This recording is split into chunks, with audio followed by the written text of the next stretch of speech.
What's up, Malaysia? This is Ryan with R&R TV. Today, just gonna cover with you a little bit of some property news bites. So let's take a look at what we have for you guys today. Today, from the new Straits Times, Wednesday, 22nd July 2020, developers are deliberating whether to launch or defer new projects. Well, among the other things that they must be deliberating about how to move forward the rest of the year despite the crazy COVID pandemic that we're facing.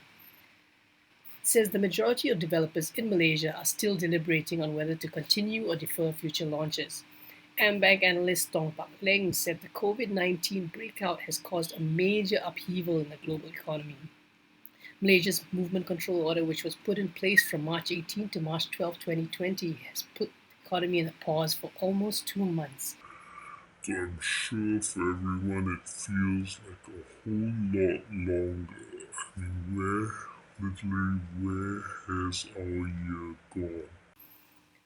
Developers are assessing the current economic situation. We believe consumer sentiment remains weak for the time being, with spending mainly focused on necessities, while big ticket items such as properties take a back seat, said Thong in a note. The research house has maintained its neutral view on property sector as it believes the outlook will remain challenging for the next 12 months, and it does not anticipate earnings surprises in the short to medium term. Might be looking like it could be a little bit longer than just 12 months. Tong said developers under the firm's coverage have a reasonable amount of unbilled sales and expect that they will remain profitable in the financial year 2020 and FY21. He said companies like SP Setia, Malaysian Resources Corp Berhad, and EcoWorld Development have projects still in the early stages, hence the firm does not expect strong revenue recognition in the next 12 months. On the other hand, we remain cautious about the financial leverage of some companies as it is one of the key factors to their survivability during the economic downturn. Based on our data, the net gearing of developers under our coverage is still under control, averaging about 36%, while interest coverage remains strong at about 8 times, he said. Tong said Crest Builder Berhad has the highest net gearing, 92%, followed by EcoWorld 67% and SP Setia 60%. I wonder how the other developers in the country are geared. Actually, I feel that it could be significantly worse. Well, article continues to say that meanwhile he expects the affordable segment to perform better, driven by its mass market, especially demand from young professionals and families due to continued urbanization. This is well reflected by the move of local property developers to focus on this segment, he said. Thong said positive news for developers is the reintroduction of the HOC with stamp duty exemption to purchase residential properties priced from 300,000 to 2.5 million ringgit, and the exemption of RPGT for Malaysians on the disposal of residential properties made from 1st June 2020 to December 31st, 2021.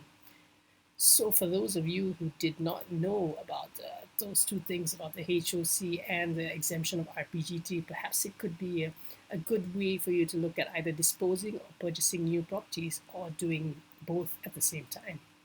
Definitely an interesting time to look at what we can do for the market, what we can do in the market at the moment. These key measures will improve the overall segment of house buyers and residential property market in Malaysia, he said. I believe it will.